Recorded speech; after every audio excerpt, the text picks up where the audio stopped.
인사드리겠습니다. 공직과 이루섬 수학과 원장 김상수입니다. 이렇게 평일 바쁜 날인데 오셔서 너무 감사드리고요. 사실 저희가 이제 지금 거의 여기 있구나. 한 100분 정도 신청을 했어요. 근데 이제 오프라인은 조금 제가 한정 분들만 모셨고 온라인 분들이 뭐 오전하고 오후 나눠져 있어서 근데 이번에는 제가 설명을 사실은 한 10번 이상 했는데 올해처럼 외부 분들이 많이 온 건 처음인 것 같아요. 그래서 저희가 조금 학원에 대해서 좀 설명을 하고 그러니까 제가 거기다 학원에 뭐 질의사항이라든지 이런 거 있으면 질문하라고 그러는데 우리 내원생 어머니들은 아시지만 외부생 어머니들은 되게 궁금한 게 많으신 것 같더라고요. 그래서 오늘 또 이렇게 화면으로 보시는 우리 내원생 어머니들께서 조금만 이해해 주시고 살짝 저희하고는 설명을 하고 오늘 메인인 우리 홍 대표님 모시고 설명회를 진행하는데 제가 약간의 앞에 설명을 좀 하는 게 좋을 것 같아요. 네. 저희 오늘 사실은 타이틀은 상위권 도약을 위한 153 학원입니다. 네. 저희 학원이 사실은 생긴 지는 오래됐어요. 2002년부터 돼서 올해가 딱 20년 됐더라고요, 벌써 제가. 네, 전 20년 되면 뭐가 크게 될 줄 알았는데 20년이 됐습니다, 올해라. 사실 예전에 저희가 구이 이동에 있는 구이 이동의 종합학원으로 수업을 시작하다가 광장동으로 이사 갔어요. 2015년도에. 그때 이제 종합학원이 선생님이라든지 이런 것들이 약간 트렌드 변화를 주기 위해서 수학이라는 이름을 달고 수학 전문단으로 저희가 2015년부터 지금 1관, 2단이 후문 쪽으로 저희가 이전을 해서 수학만 가르치는 학원으로 실행했습니다. 그래서 이관은 작년도 4월에 저희가 오픈했어요. 사실은 오픈할 때 되게 불안했어요. 그때 제가 막 일관이 너무 자리가 없어가지고 막 위에 도시를 빌리고 막 수업을 하다가 여기를 계약했는데 코로나가 터져가지고 이거 어떡하나 이랬는데 4월에 오픈했을 때는 좀 조용히 하다가 5월부터 어머니들이 많이 보내주시더라고요. 그때는 더 이상 이제 안 되겠다. 이 코로나로 학교 수업이 정상이 안 되니까 학원으로 보내주셔 해서 많이 오고 하여튼 위치적으로 저희 학원 위치가 우리 학원과 끝쪽이 있잖아요. 그러다 보니까 여기 있는 히스테라든지 십차분들이 많이 보내주시더라고요. 그래서 이름을 저희가 정직한 이름 붙여서 정직한 이 형용사가 어울리도록 저희가 계속 노력하고 있습니다. 간혹가다 이제 상담 전화가 많이 와서 이렇게 좀 우리 학원이 그래도 어머니들이 소개 많이 시켜서 많이 여쭤보는데 간혹가다 전화로 저한테 물어봐요. 제가 전화 받으면 원장님 혼자 다 가르치세요라고 물어봐서 제가 조금 이런 것들 알려드리는 게 좋을 것 같아가지고 일단 제가 총 선생님이 20분 계세요. 네, 그래서 남자분 6분 계시고 여선생님이 14분 계십니다. 그래서 주로 남자 선생님들은 초육 아이들이랑 그다음에 주로 중고등부를 맡고 계시고 대부분 초등부는 여자 선생님들이 다 지도하고 계세요. 학생들도 어머니들 많이 물어보세요. 몇 학년부터 가르치냐 했는데 저희가 최어린아이는 초2부터 있어요. 초1도 왔는데 울면서 한 달 만에 그만뒀어요. 오빠 따라왔다가 나 좀 엄마 좀 쉬었다가 올래 이래서 초1은 잠시 한 달 아니다 멈췄고요. 초2부터 있기 시작해요.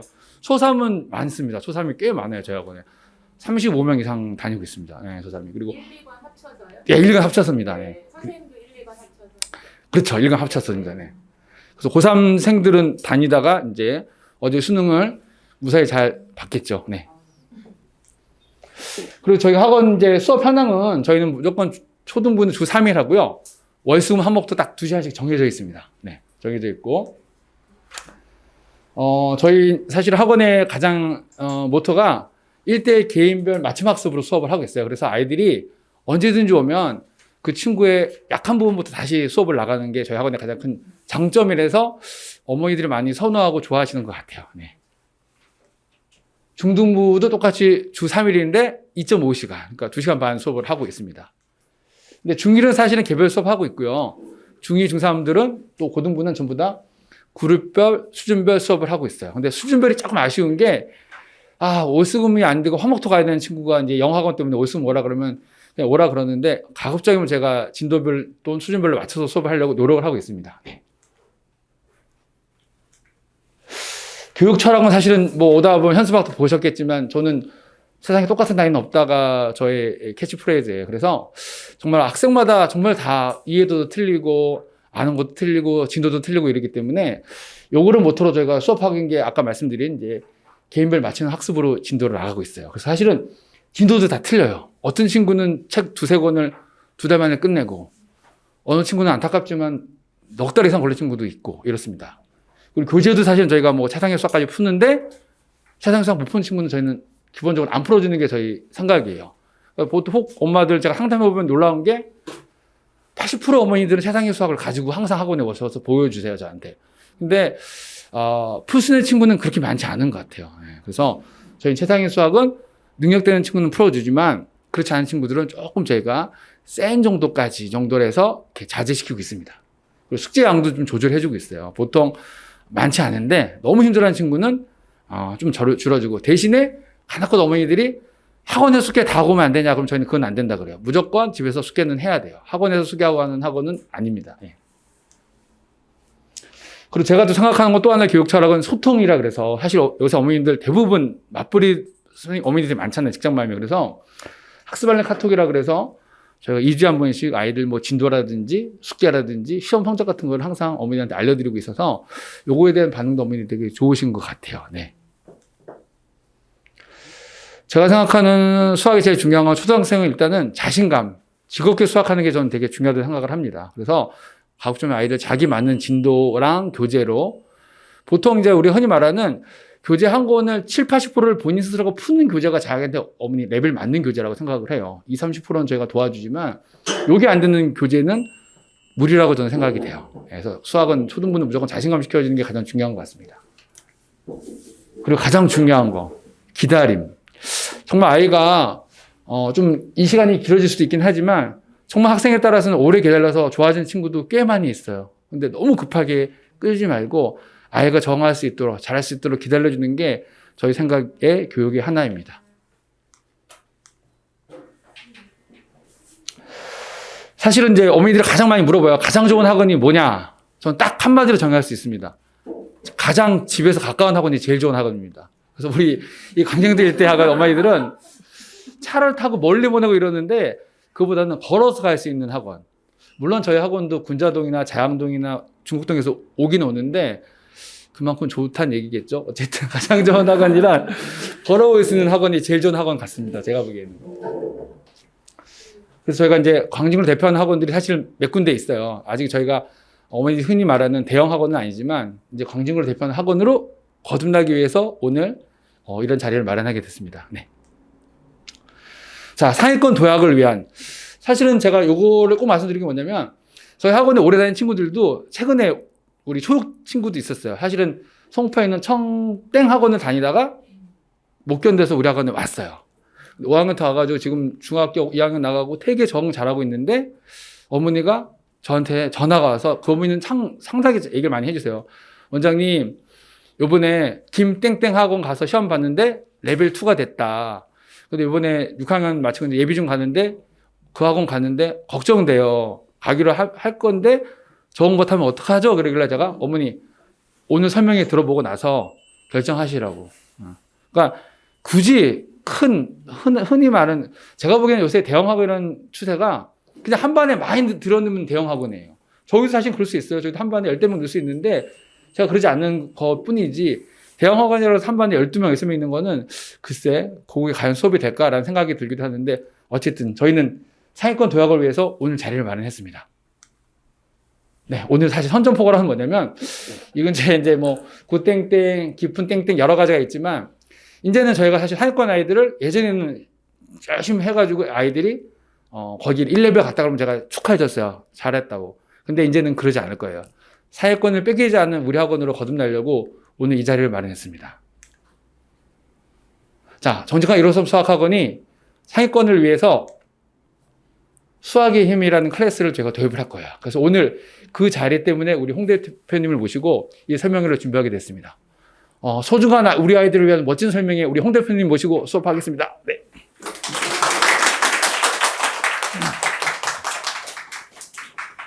시작도 전에 이렇게 박수 받아보는 게 처음이네요. 이사님? 네네. 우선 오늘 설명해 오신 부모님들 너무 감사드리고요. 설명회 준비를 하고 시작을 하도록 할게요.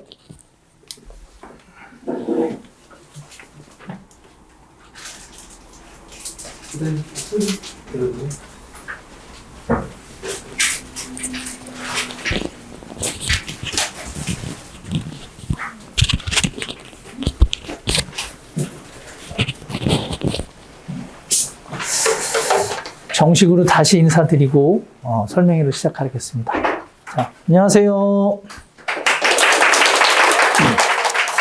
제가 오늘 153 학원에서 우리 부모님들께 들려드릴 이야기는 2022년 겨울학기 설명회에 고교학점제 이해와 그리고 코로나 시대 자녀를 어떻게 학습 전략을 세울지, 그리고 2022년에 이제 겨울학기에 어떻게 공부를 세워야 하며 수학의 힘을 소개해 드리도록 하겠습니다.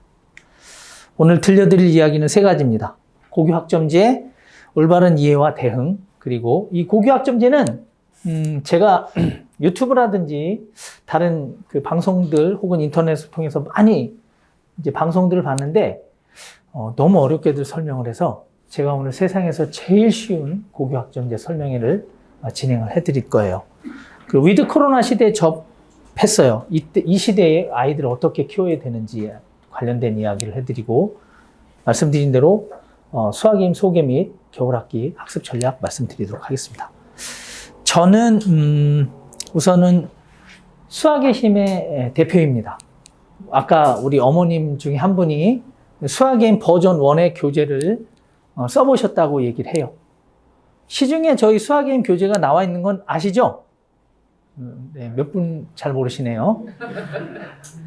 자, 1년에 60억 이상의 교재가 1년 60억 이상의 판매가 되고 있는 좋은 교재 중에 하나고요. 제가 만들었어요. 오늘 설명회는 일부 고교학점제 이해와 대응 시작하도록 하겠습니다. 고교학점제란 이런 거예요.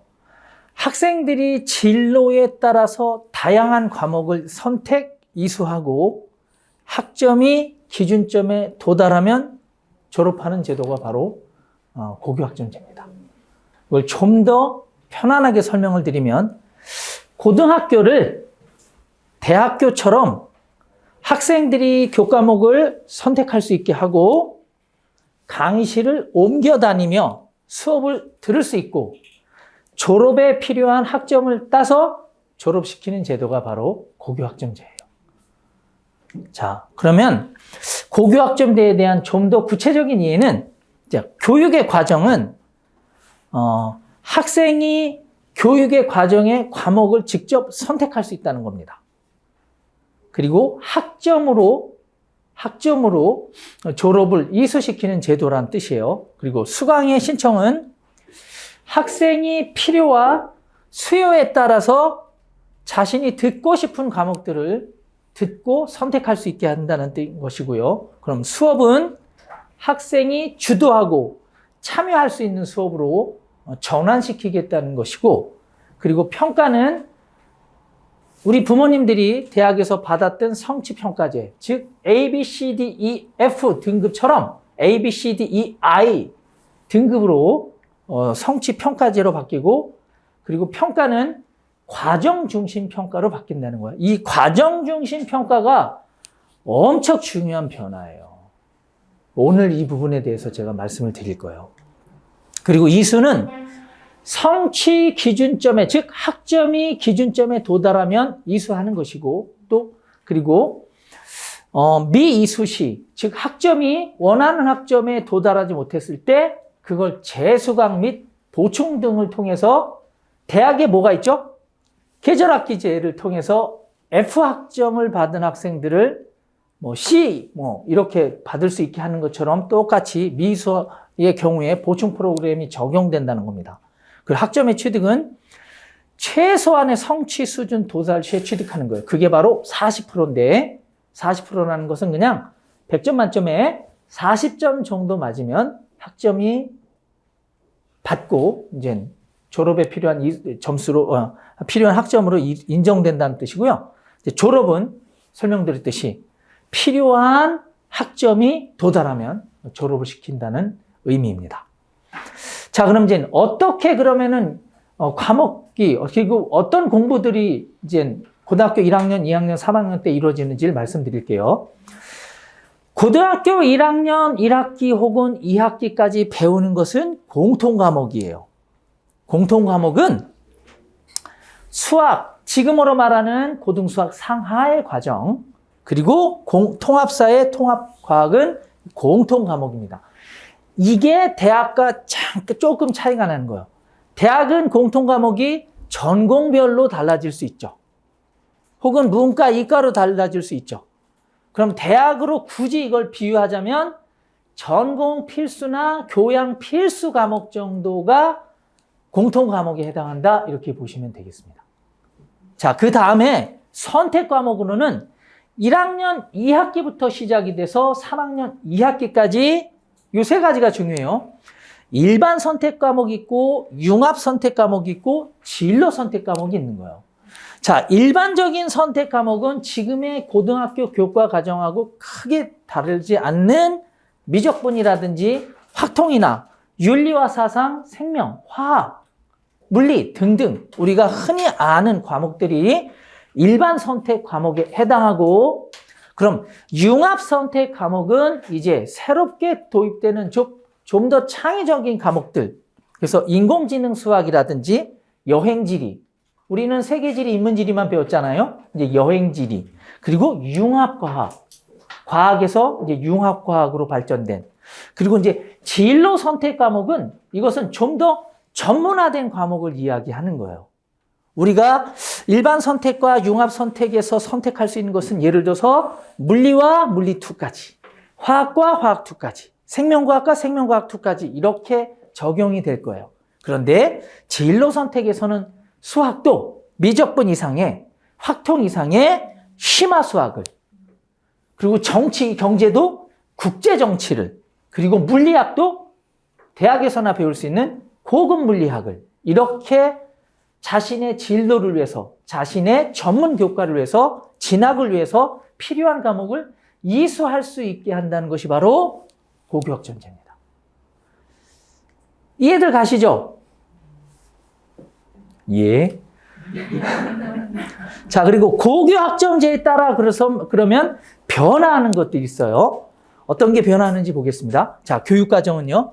지금은 학교의 선생님들이 과목을 정하는 거예요. 어떤 과목을 가르칠지를 결정하는 거예요. 근데 이제 바뀌는 것은 학생 개인이 자신이 필요한 것을 정하는 거예요. 클래스는 있을 수 있으나 클래스의 아이들이 다 다른 과목을 들을 수 있어요. 우리 대학 때 그랬잖아요. 클래스는 있으나 필요에 따라서 듣는 과목이 달라질 수 있는 거죠. 자, 그 다음에 진급의 요건은 지금은 딱히 없었습니다. 이제 진급의 요건, 즉 학년이 바뀌는 걸 진급의 요건이라고 해요. 1학년이 2학년이 되고 2학년이 3학년이 되는 건, 이것은 과목 출석률이 우선 수업 횟수의 3분의 2 이상을 일단 출석을 해야 돼요. 만약에 이 과목 출석률이 3분의 2 이상으로 제한을 둔다면 무슨 이거 제한이 없다면 애들은 학교 안 올 거예요. 다 밖에 돌아다니면서 학점을 이수할 거예요. 자, 그래서 학업 성취율은 아까 말씀드린 대로 40% 이상의 기준점에 도달을 해야 된다는 거예요. 자, 그럼 이제 졸업의 요건은 현재는 204단이고 총 2,890시간입니다. 1시간의 기준은 50분을 잡아요. 우리나라 고등학교는 1시간의 기준을 50분으로 잡습니다. 그러니까 50분씩 2,890번을 해야 204단위가 된다는 의미예요. 자, 그러면 바뀌는 제도에서는 50분씩 2,560번을 하고 그것이 192학점을 인정받는 거예요. 자, 그리고 교수 지원은 당연히 지금은 학교가 결정되고 그 학교의 선생님들의 수업을 듣는 거죠. 이게 가장 큰 변화예요.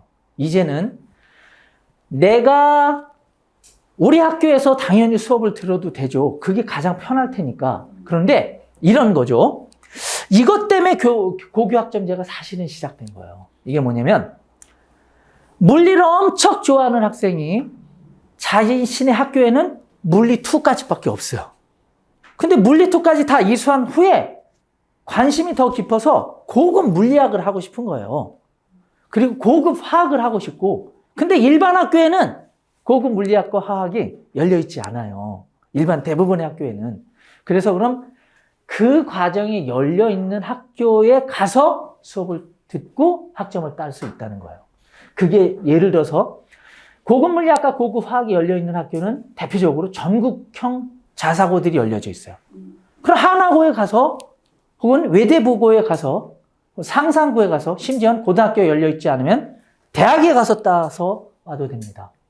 그리고 온라인으로 지금의 학점은행제처럼 온라인으로 수업을 하고 참여해서 학점을 따도 된다는 이렇게 폭넓게 바뀌는 거예요. 그래서 이로 인하여 국가는 이런 것들 때문에 2025년에 고교 학점제를 도입하려면 뭐가 없어져야 될까요? 전국형 자사고들이 없어져야 하는 거예요. 그래서 이걸 없애려고 하는 거예요. 이게 이렇게 맞물려 있는 아주 엄청나게 어려운 제도예요. 그런데 이게 대통령이 뭐 누가 바뀌면 대통령 후보 예비 후보 중에 그냥 수능으로 가겠다. 1년에 2번 수능 보고 이게 수능으로 이렇게 다시 돌아가겠다. 이렇게 얘기하신 분이 있었는데 전략적인 언급된 말이겠지만 이건 입시를 조금 다르게 해석을 하고 다르게 오해했던 부분이지 이건 도입될 겁니다. 이건 미래 입시 제도이기도 하고 그리고 아이들의 창의 융합형 교육에 가장 적합한 교육이라고 이미 이것은 지금의 정부에서 결정된 사항이 아니에요. 5차, 6차, 7차 교육과정이 바뀌듯이 이건 미래의 학습이고 미래의 입시 제도라고 보시면 됩니다. 자, 그리고 내신 평가는 지금은 이제는 상대 평가입니다. 이제 이것을 절대 평가화하는 거고, 그리고 공통 과목은 성취 평가제 A, B, C, D, E, I. 그리고 석차 등급이 병기되고, 그리고 모든 선택 과목에서는 A, B, C, D, E, I, 즉 성취 평가제가 적용된다는 거예요. 자, 이제 좀 더 많이 이해가 되셨을 거라고 믿습니다. 자, 그러면 이제 입시는 어떻게 되느냐? 수능 중요합니다. 수능 점점 중요하죠. 국가는 수능을 중요시 여겨요. 왜냐? 이게 국가는 기본적으로 학생부 전형보다는 수능이 더 공정하다라는 생각을 해요. 이건 일반 대중의 여론도 마찬가지죠. 수능이 물론 강화되겠죠. 그리고 이제 그렇다고 해서 대학별 고사, 즉 대학의 자율권을 침해할 수는 없어요. 대학별 고사가 강해질 거예요. 강화될 거고 마찬가지로 학생부 전형도 그래서 앞으로의 입시는 수능과 대학별 고사와 학생부 전형이 다 종합된 입시라고 보시면 됩니다. 자, 그럼 입시의 변화를 초등학교 6학년이 이제 고교 학점제를 맞는 첫 번째 학년이 되는데 그럼 초등학교 6학년 혹은 그 이하의 학생들은 그럼 요건 최종적으로 정리를 다시 한번 해볼게요. 자, 수시와 정시의 이제 통합 선발이라는 거예요. 그리고 절대평가된 내신으로 인한 학생부 관리의 중요성이 이제 확대가 됩니다. 학생부가 굉장히 중요해지지만 수능 역시 굉장히 중요한 거예요. 그래서 수능을 이원화시키겠다는 거예요. 수능을 이원화시키겠다는 겁니다.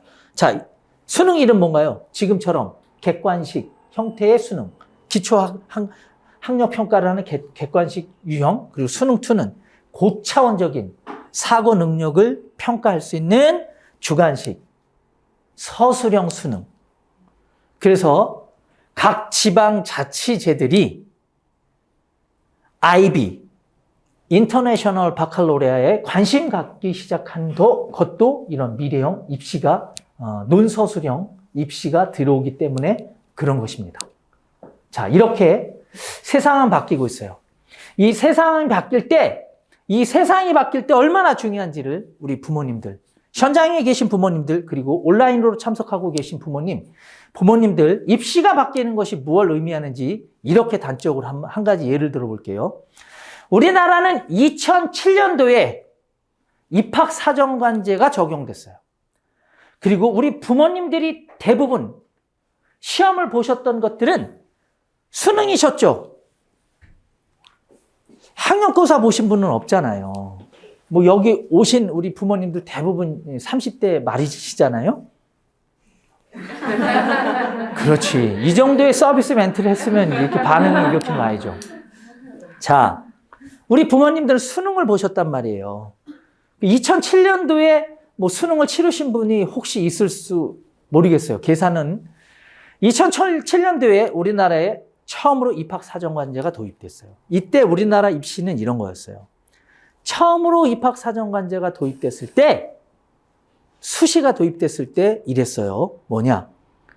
지금은 수시를 6번으로 제한을 해놨습니다.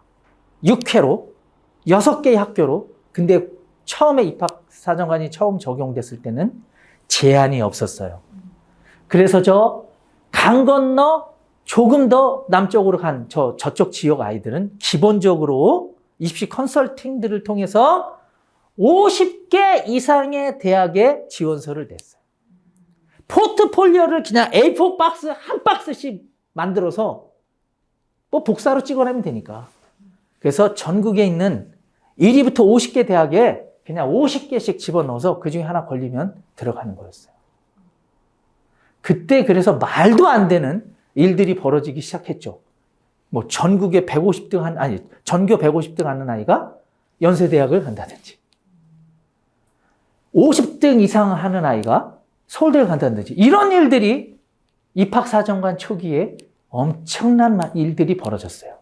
근데 그리고 나서 그런 것들이 2, 3년 지나고 나니까 이젠 국가도 교육부도 정신을 확 차리기 시작한 거죠. 그래서 이제 수시도 6번으로 제한하고. 자, 입시가 변하는 시기에는 엄청난 기회가 있습니다. 그 기회는 누가 잡는 거예요? 명확하게 입시의 흐름과 입시 제도를 이해한 부모님의 자녀가 그 혜택을 받는 거예요. 그래서 입시는 항상 공부하시고 긴장을 하셔야 돼요. 초등학교 6학년 혹은 그 이하라면 변화하는 입시의 제도에 따라서 자녀를 키우셔야 돼요. 그럼 어떻게 키워야 되는지 그 이야기를 지금부터 풀어가 보도록 하겠습니다. 오늘 설명이 잘 오셨죠? 저 만당 힘든 사람이에요. 감사합니다. 이 어머니 진짜 센스 있으시네요. 자, 절 만난 걸 영광이라고 한다고 생각하신다 그래서 저도 영광스럽게 스타벅스 커피 상품권 하나 우리 어머니께 드리도록 하겠습니다. 예. 아직 상품권이 좀 남아 있습니다. 네? 이렇게 대답을 잘 하셔야 돼요. 상품권이 좀 몇 장 남아 있어요. 자, 그러면 달라진 평가 제도에 따라서 학생들이 어떤 연습을 해야 할까요? 보세요. 학습 역량은 물론 성향을 발전시켜야 한다. 달라진 입시 제도의 학생부 중에 수행평가란이 중요해질 거예요. 그러면 달라진 입시 제도에 정량적 평가와 정성적 평가 부분이 있는데, 정량적 평가는 A, B, C, D, E, I죠. 점수로 나타내는 거니까. 근데 정성적 평가는 어떤 거예요? 사람의 감정이 들어간다는 거예요. 사람의 감정이 들어간다니까요. 선생님이 고만고만한 아이가 평가를 했는데 둘 다 A예요. 근데 한 아이는 수업 시간마다 늘 똘망똘망한 눈으로 정말 잘 가르친다는 표정을 지으며 선생님을 그냥 막 하트를 날리면서 보고 있어요.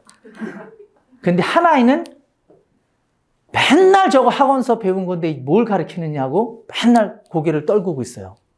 그러다 보니까 복도에서 만나도 한 아이는, A란 아이는 70도씩 인사를 하는데 목소리도 크고 우렁차게, 한 아이는 그냥 회피해가 핸드폰 보느냐고. 자, 평가가 하겠냐고요. 사람은 감정의 동물인데. 그래서 아이의 성향을 발전시키셔야 돼요. 어떻게? 예의 바른 아이로.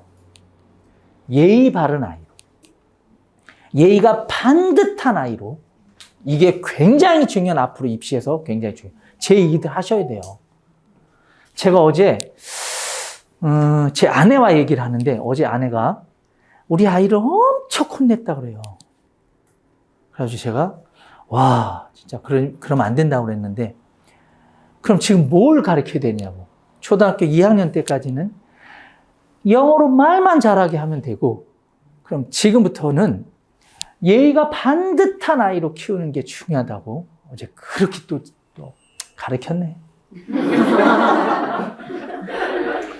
자, 역량은 당연히 중요하죠. 그러나 이 성향까지 발전시키셔야 돼요. 자, 달라진 평가 제도에서 또 어떤 노력을 기울여졌냐면 서술형 평가에 대한 우수성을 입증하기 위한 노력들을 기울이셔야 돼요. 서술형 대비. 그리고 진로 및 흥미 향상을 통한 수행평가의 우수성. 아이가 그냥 공부만 잘하는 게 아니라 수행평가도 아주 정성껏 선생님 마음에 쏙쏙 들게 그렇게 하도록 이제 훈련시키시고 키우셔야 합니다. 자, 또 어떤 노력을 기울여야 할까요? 정량적 평가는 무조건 A여야 해요. 이게 상대평가가 아닌 절대평가 시대에서는 정량적 평가가 왜 A여야 하냐면 A의 비중이 학교마다 다를 수 있는데 대략 17% 이상일 가능성이 대단히 높습니다. 정량적 평가 A가 대략 17% 이상일 가능성이 있어요. 그러니까 B 맞으면 그냥 없는 거예요. B 맞은 아이에게는 일단 스카이는 없는 거예요. 정량적 평가가요. 아이가 시험을 본 것에 따라서 점수를 A, B, C, D로 점수를 매기는 거죠. 그럼 A를 먹일 수 있는 점수는 90점 이상이 절대평가인 거죠. 상대평가는 비율에 따라서 주고 4%, 11%, 22% 이 비율에 따라서 주는 것은 상대평가고 비율과 상관없이 90점 이상이라고 판단되는 것은 다 A로 점수를 먹이는 것이 바로 정량적 평가예요. 그런데 주요 과목들의 90점 이상이 최소가 17%란 말이에요. 우리 지금 자녀가 중학생인 부모님들 계세요? 다 물론 우리 자녀들이 초등학교일 것 같긴 한데 그래도 혹시나 너무나 지나치게 동안이셔가지고 중학생인 부모님 있으시죠? 있으시잖아요. 네, 맞죠? 있으시죠? 네, 그 아이가 수학이 90점 넘죠? 왜 그러세요? 이럴 때 넘는다 그래야지. 자, 학교에 수학이 90점 이상인 아이가 대략은 23%에서 많게는 27% 정도 돼요. 90점 이상이. 뭘 이걸 놀래요? 90점 이상은 기본이지. 저희 수학인 본원은 3학년의 평균이 95점이 넘는데 우리 재원생들 3학년의 평균이.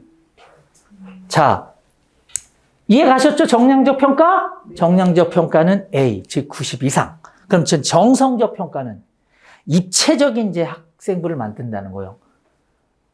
세부 능력 특기 사항, 그 다음에 동아리 활동, 그 다음에 진로, 이제 독서 등등을 통해서 입체적인 학생부를 만든다. 자, 그럼 이 입체적인 학생부를 만든다는 것을 쉽게 설명을 해드릴게요. 이건 입학사정관이 볼 때, 대학교의 입학사정관이 볼 때 수많은 아이들의 생활기록부를 보겠죠. 그 중에 눈에 띄는, 눈에 뒤들어지는, 괄목할 만한, 눈에 확 띄어서 뽑을 수밖에 없는 그런 특별한 생활기록부를 만들라는 의미인 거예요. 자, 학점제 시험에 따라서 이제 결정돼야 할 사항들이 있어요. 이게 우리가 앞으로 풀어가야 할 건데 아직 최종적으로 결정된 건 아니에요. 과연 서술형, 논술형으로 수능이 변화할 것인가? 서술형, 논술형, 수능으로 변화한다고 하면 수능은 2번이 될 거예요. 그렇죠? 그리고 수능의 절대평가가 과연 될 것인가? 절대평가가 되면 일반적인 학교는 모르겠지만 스카이는 절대평가가 되면 대학별고사는 반드시 들어와야 돼요. 왜냐? 상대평가에서는 1등급, 즉 4% 이내면 이미 우수성이 입증된 거죠. 근데 절대평가는 90점 이상, 그러면 과목에 따라서 시험이 굉장히 난이도가 어려웠을 때는 그게 4% 미만일 수도 있는데 시험이 어느 날, 어느 수능에서 쉬웠다. 그러면 20, 30%가 90점 이상을 맞아서 A등급을 맞을 수 있다는 거죠.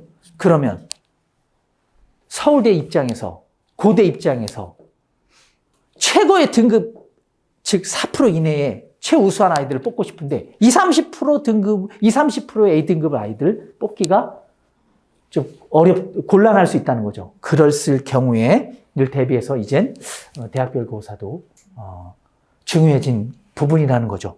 이제 좀 더 이해가 가셨죠? 네, 그럼 이젠 어떻게 공부를 시킬 것인가? 자, 요거는 이게 이제는 방송이다 보니까 방송에 따른 멘트를 할 거고 개인적인 판단도 얘기를 하도록 하겠습니다. 수능 고득점 획득을 위한 공부와 대학별 고사의 본질이 동일하다는 가정하에 학생들의 수학학습 방법은 자, 먼저는 방송용 멘트부터 할게요. 빠른 선행보다는 철저한 심화를 하셔야 됩니다. 그럼 이제 실질적인 대응에 대해서 말씀드릴게요. 빠른 선행은 물론 철저한 심화 학습을 하셔야 됩니다. 이게 사실은 답이에요. 왜냐? 선행은 또 다른 심화이기 때문에.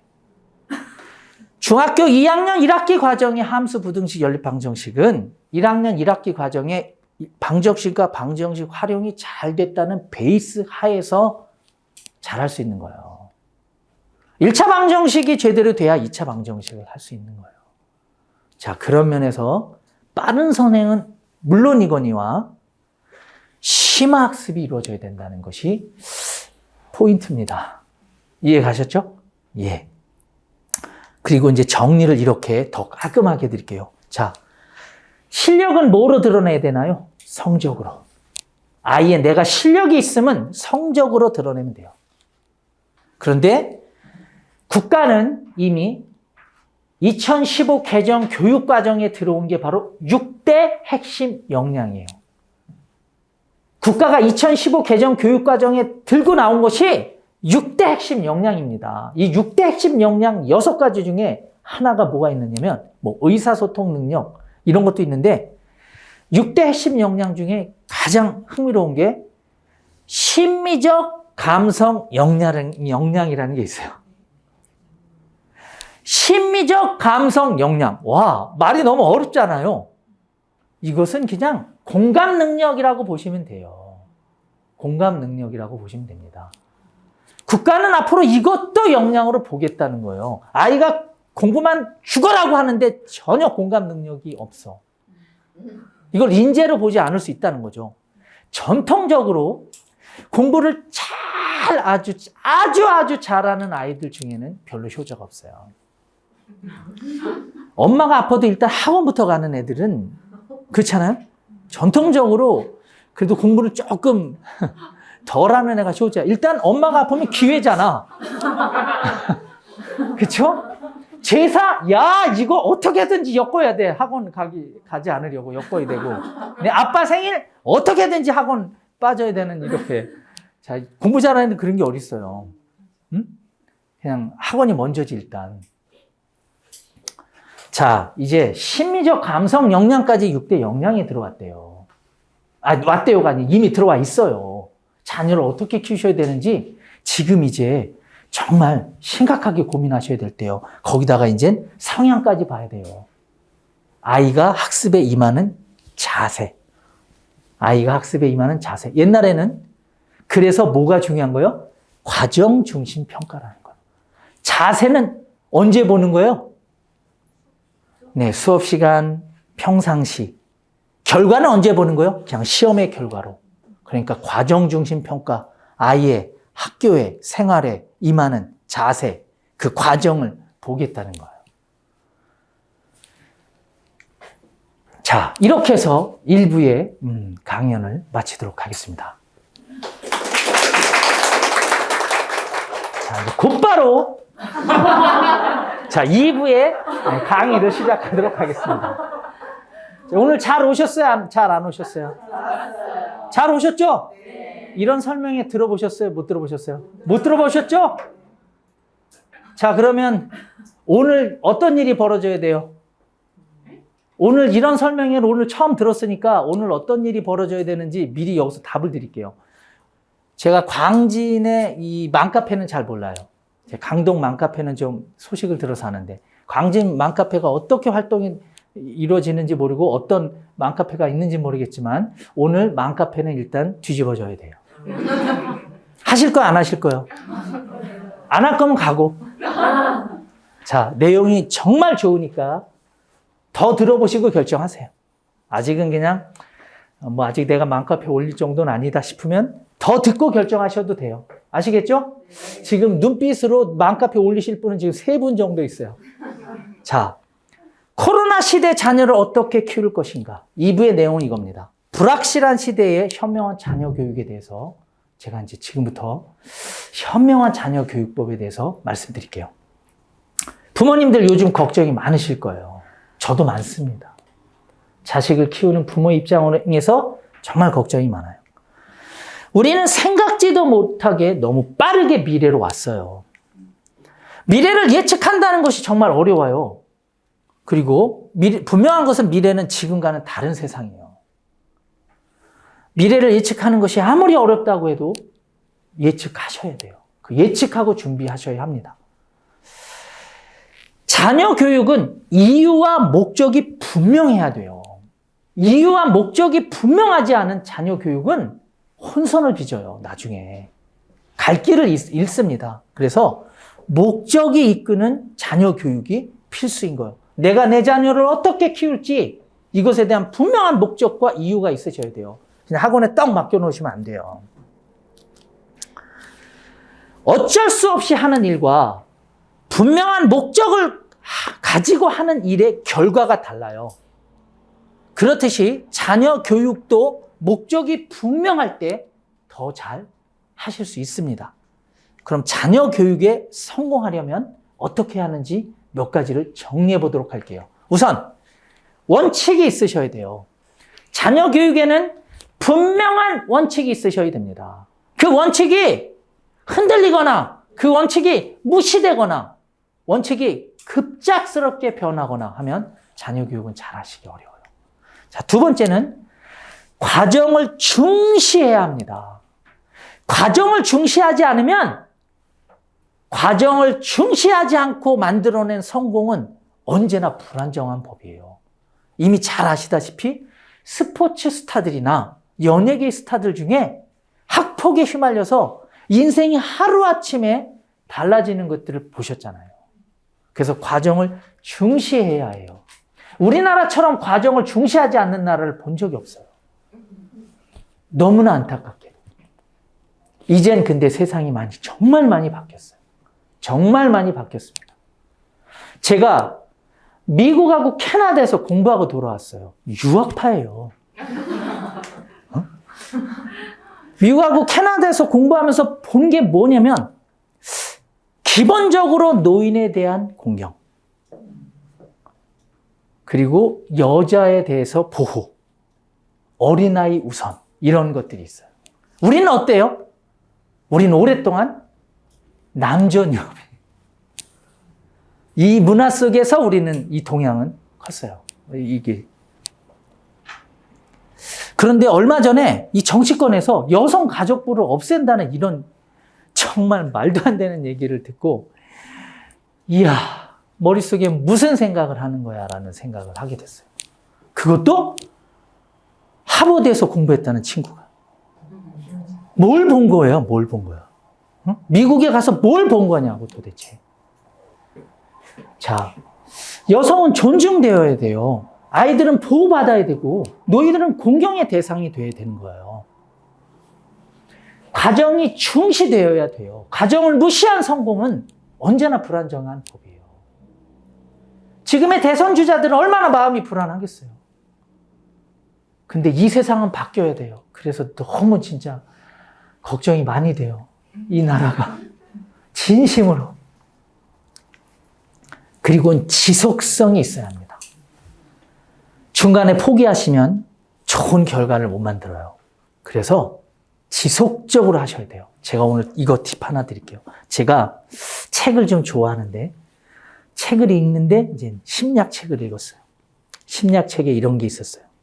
10대 아이들의 전두엽은 친구로부터 영향받기 좋게 발달한다. 이런 내용이 아주 유명한 심리학자의 이야기예요. 그래서 제가 그때 답을 얻은 게 있어요. 그렇구나. 그래서 그 책에서도 10대 아이들은 10대가 끝날 때까지 부모로부터 강한 훈련과 통제가 반드시 필요한 거다라고 그 학자는 이야기하고 있어요. 지속성이 얼마나 중요한지를 얘기하는 거예요. 포기하지 마십시오. 포기하고 싶을 때 있죠. 애가 사춘기에 확 왔을 때. 근데 사춘기 끝납니다. 이게 열병처럼 누구는 굉장히 심하고 누구는 덜 심한데 제가 팁 하나 드리자면 사춘기에 온 자녀를 키울 때 자, 친구를 만나서 아이가 이탈할 수 있는 것과 일탈할 수 있는 것과 선배를 만나서 일탈하는 건 달라요. 그러니까 아이가 놀아봤자 친구랑 노는 건 그냥 감수하세요. 근데 아이가 어디 가니 그랬더니 누구 선배 만나러 간다 그러면 일단 같이 가셔야 돼요. 그리고 끌고 오셔야 돼요. 못 만나게 하셔야 된단 말이에요. 그래도 만나면 이사 가셔야 됩니다. 제 목동에서 저희 강동으로 이사 오신 분이 그런 사유로 이사 왔다 그래서 너무너무 잘했다 그랬어요, 제가. 자, 사춘기에 경계선이 있는데 그게 뭐라고요? 친구를 만나는 것까지는 그래도 이건 어떻게 할 수 있는데 선배를 만나면 이거는 돌이키기 어려운 경계까지 무너질 수 있으니까 자, 아이들을 지속적으로 컨트롤 하셔야 돼요. 원칙이 없고 과정을 중시하지 않는 성공은 언제나 불안정한 법입니다. 자, 자녀 교육의 이제 본질에 대해서 말씀드릴게요. Back to the basic, 즉 기본에 항상 충실하셔야 돼요. 이미 아시는 대로의 그 기본에 항상 충실하셔야 된다는 거예요. 제가 좋은 글귀 하나가 있어서 가지고 왔어요. 읽어드릴게요. 성공은 선불이다. 성공은 10년 전이든 15년 전이든 내가 뭔가를 선불로 지불했을 때 10년 후이든 15년 후이든 아니면 20년 후에 성공이 올 수 있는 가능성이 열리지 그 전에 지불을 안 했음에도 불구하고 내 앞에 어느 날 성공이 오지는 않는다. 와, 이 멋진 말. 제 가치관인데 저는 박사잖아요. 제 가치관인데 이 가치관이 17살 손흥민에게 들려준 아버지의 이야기라는 거예요. 이것이 세계적인 축구선수로 만든 비결은 뭐다? Back to the basic. 기본에 충실해서 지금의 노력이 10년 후의 결과로 나타난다는 거죠. 제가 우리 수학여행 강동본원이 대략 직원들이 한 120명 정도 되는데 항상 제가 직원들, 우리 선생님들 교육을 이렇게 해요. 여러분의 지금의 여러분이 지금 좋은 급여를 받고 저희는 강동에서 제일 높은 급여를 드려요. 여러분이 지금 좋은 급여를 받고 지금 대우를 받고 자부심 있게 이 학원에서 일할 수 있는 것은 5년 전에 10년 전에 이 학원에 와서 헌신한 여러분 선배들의 노력의 몫이라고. 이어서 여러분이 지금 노력하는 이 노력의 몫은 5년 후에 10년 후에 여러분의 후배가 가져가는 거다. 이렇게 가르쳐요. 제가 요즘 뭘 느끼냐면 이런 거예요. 이렇게 답을 드릴게요. 인생의 기회란 준비된 사람의 재산입니다. 이걸 바꿔 말하면 준비된 사람의 재산이란 인생에 많은 기회들이 펼쳐져요. 무서운 얘기예요. 준비된 사람의 재산이라는 것은 인생에 수많은 기회들로 펼쳐져요. 제가 요즘 느끼는 게 그거예요. 저도 젊은 날 암울했던 시절이 있었어요. 진짜 막 내 미래가 불투명하고 집안이 쫄딱 망했거든요. 우리 집안이 잘 나가는 집안이었어요. 저 못 보실 수도 있었어요. 저희 집안은 사촌 형님을 비롯해서 사촌 형님을 유시로 골프장 건설 회사를 했습니다. 대한민국의 이 골프장은 절반은 다 저희 집안 회사인 대한공용에서 다 지었어요. 그런데 우리나라는 이제 대통령이 누가 되는지에 따라서 많은 것들이 바뀌는 나라예요. 제가 가장 존경하는 대통령 중에 한 분이 골프장 억제 정책을 폈어요. 그래서 한순간에 부도가 났어요. 그래서 80만 평에 이르는 골프장 농장.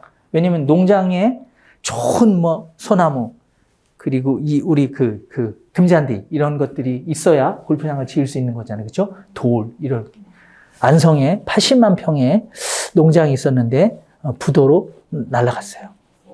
그리고 회사의 사옥은 서초동이 아니라 반포에 있었어요. 지금 반포가 아파트 값이 제일 비싼 건 아시나요? 네. 그것도 주차장이 엄청 넓은 그것도 날아갔어요. 암울했던 제 인생에 그런데 제가 포기하지 않은 건 집안을 일으켜야 되겠다는 의지와 집안을 일으킬 수 있는 게 과연 뭘까를 생각했는데 오직 제가 집안을 일으킬 수 있는 건 이 정도 외모 갖고 연예인이 될 수도 없고 그렇죠? 뭐예요? 표정이. 자, 이 정도 외모 갖고는 연예인 될 수도 없고 뭐 이 정도 운동 능력 갖고는 스포츠 스타도 될 수 없고 이 정도의 노래 실력으로는 가수가 될 수 없으니 공부를 하자.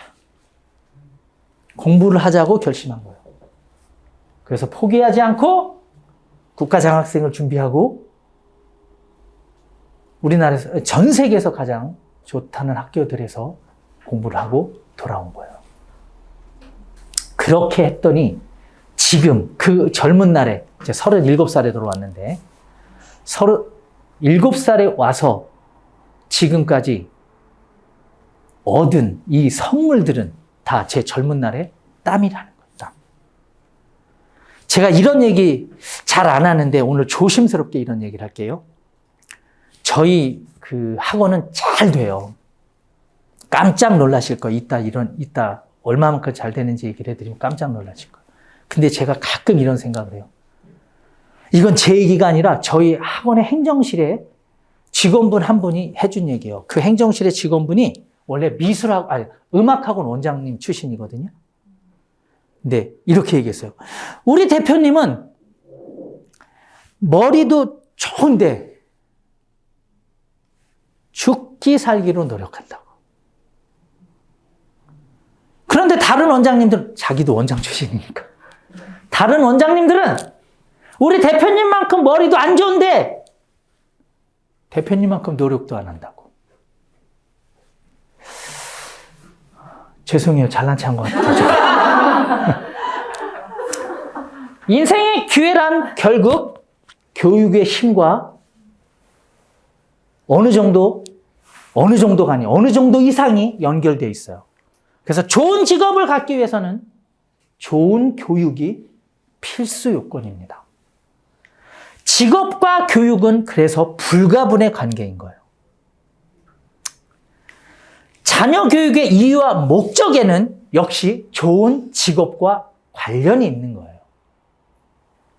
제가 가장 잘한 건 대학에서 나와서 이 사업을 했다는 거예요. 이 교육 사업을. 전 대학에 있었어요. 제도권 교육에서 제가 할 수 있는 게 너무 한정적이어서 제한적이어서 저는 나왔어요.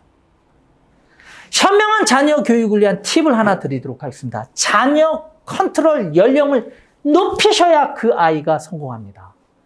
우리 부모님들 자녀 컨트롤 연령을 대략 중3 혹은 고1, 고2 해야 고3에서 끝나죠. 제가 강동에서 만난 저는 엄청 제가 잘 가르치는 강사 출신인데 잘 가르쳤던 강사 출신이었는데 제가 만난 극상위권의 부모님들은 고3이 돼도 학원을 부모님들이 결정합니다. 제가 만난 극상위권의 부모님들은 고3이 되어도 학원을 본인이 선택하세요. 자, 자녀 컨트롤 연령을 높이란 얘기가 뭐냐면 우리나라 부모님들이 너무 훌륭하심에도 불구하고 실수하는 한 가지가 이게 뭐냐면 자녀 컨트롤 연령을 고3에서 끝낸다는 거예요. 대학생이 되면 풀어주시죠. 대학생이 되면 풀어준다니까. 이러면 안 되는데. 우리나라 고등교육이 어때요? 우리나라 고등학교의 교육은 전 세계 1등이에요. 어느 나라가 감히 우리 대한민국의 고등교육을 쫓아오겠어요? 아무도 쫓아올 수가 없어요. 그런데 우리나라의 대학 교육은 어때요? 전 세계에서 몇 위가 되나요, 과연? 지금 좀 개선됐지. 우리 부모님들이 그 증인이시죠. 대학생활 어떻게 하셨어요? 얼마나 공부를 하셨어요? 시험 때 기간에 일주일씩 밤새는 게 전부 아니에요? 맞죠? 자녀들 그렇게 키우시면 안 돼요. 대학에 졸업할 때까지 그 아이를 컨트롤 하셔야 돼요. 그래야 그 아이의 인생이 달라집니다. 명심하셔요. 제가 요즘 관심 갖는 게 뭐냐면 저 엄청 유명한 사람이에요, 사실. 오늘 처음 보셨는데 저 엄청 유명한 사람이라니까요. 누구에게? 대한민국의 학원 내 원장님들한테. 저는 오랫동안 고려대학교에서 서울교육대학교에서 교육대학원 내에 교육경영 최고의 과정에서 제가 교수를 했어요. 그러니까 당연히 대한민국의 원장님들을, 엄청 많은 원장님들을 가르쳤죠. 그리고 수많은 학생들도 가르쳤어요. 그런데 대한민국이 그럼에도 불구하고 덜 변해요. 그래서 선택한 앞으로의 길은 저는 이제 부모 교육을 할 거예요. 부모님들에게 이걸 가르쳐 줄 거예요. 자녀 컨트롤 연령을 대학교 4학년까지 가셔야 된다고. 그래야 그 자녀가 성공하고 그 성공한 젊은이들이 모여서 대한민국은 훨씬 더 강력한 나라가 될 겁니다. 공감하시죠? 네. 대학교 때 4년 동안 흐트러지지만 않았어도 내가 대학교 때 4년 동안 흐트러지지만 않았어도 지금의 남편이 아니었을 수 있었는데. 자, 끝은 훈훈하게. 끝은 훈훈하게. 자, 현명한 자녀 교육을 위한 팁. 현실의 문제를 넘어서야 미래를 대비할 수 있습니다. 자, 불편을 감내하지 않은 성공이란 존재하지 않는 법입니다. 현실적으로 온라인 수업이 불편하더라도 현실적인 이야기를 해볼게요. 현실적으로 온라인 수업이 불편하더라도 온라인 수업에 적응시키셔야 돼요. 우리 아이들을. 왜냐? 온라인 수업이 학습 효과가 떨어진다고 불편함을 호소하시는 부모님들이 많이 계셔서 그 결과 학습을 단절시키는 아이들은 학력 저하가 생기는 거예요. 그래서 온라인 수업에 빠르게 적응하셔야 되고 온라인 수업에 적응한 학생의 미래가 밝은 법입니다. 온라인 수업에 적응하지 못하면 미래가 불투명해져요. 그래서 유비쿼터스 시대가 이미 도래했습니다. 유비쿼터스 시대가 이미 도래해서 온라인과 오프라인의 균형 잡힌 학습으로 훈련된 아이가 그 아이의 미래가 밝을 거예요. 이 말이 무슨 말인지 아시죠? 메타버스.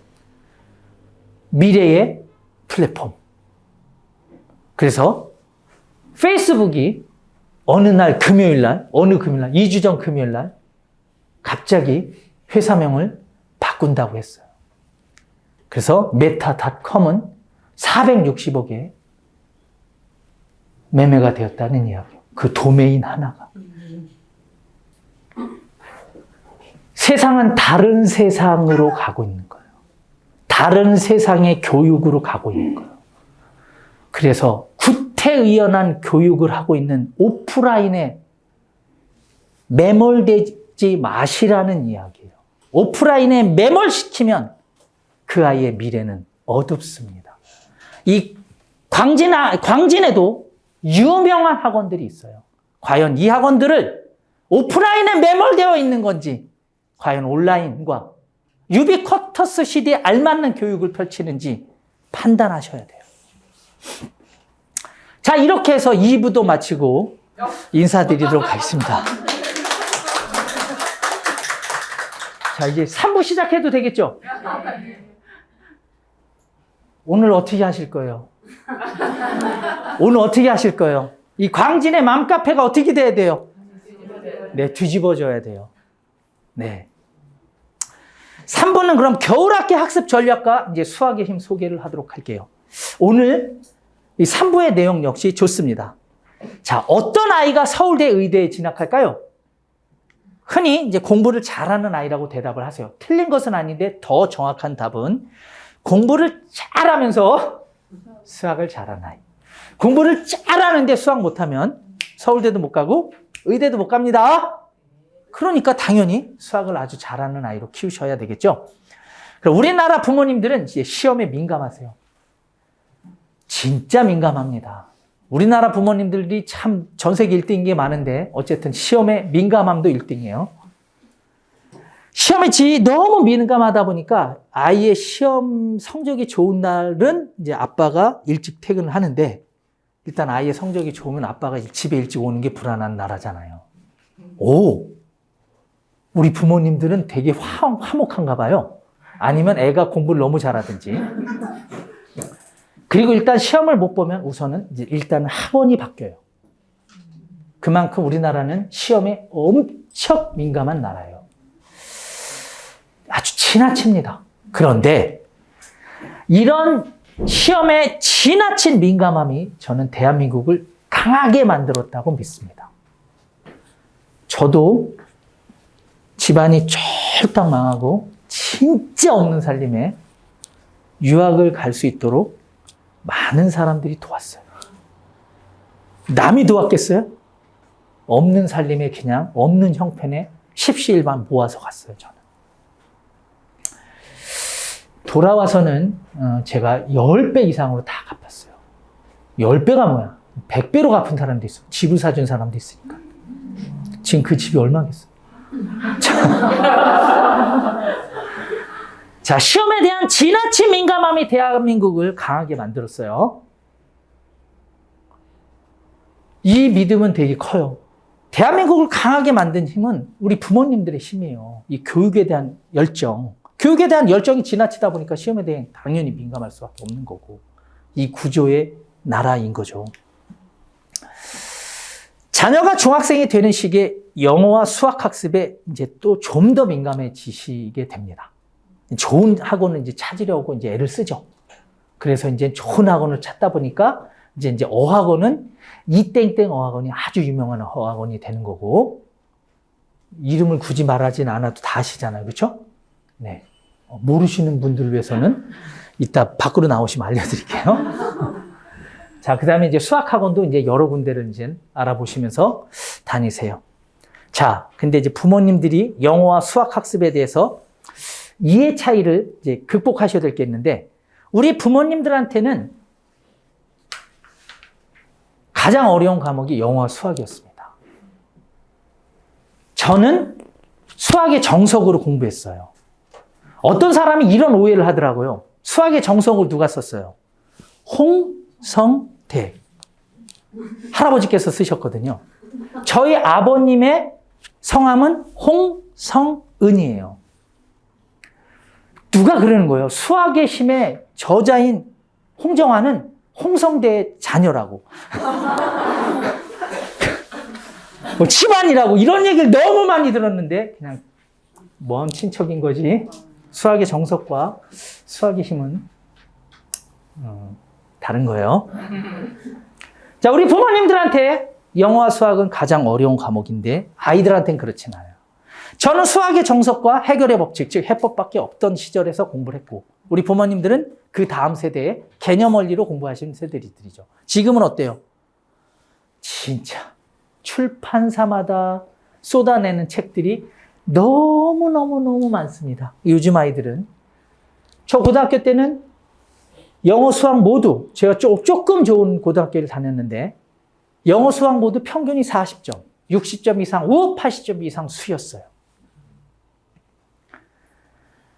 제가 고등학교 때 그렇게 영어는 정말 잘했어요. 진짜 잘했어요. 그냥 소문이 나 있었어요. 저 영어 잘한다고. 근데 수학은 그닥 그렇게 잘하는지는 못했어요. 저는 언제부터 수학을 잘하게 됐냐면 그때 깨달음이 지금의 책이 나온 거예요, 사실은. 저는 대학 가서 수학을 잘했어요. 저기 저 뒤에 키 크고 잘생긴 우리 원장님이, 우리 수학임 천안 보는 원장님인데 키 크고 잘생겼다니까요. 안 보시는 거예요? 난 안 믿는 거야? 나 참 어이가 없네.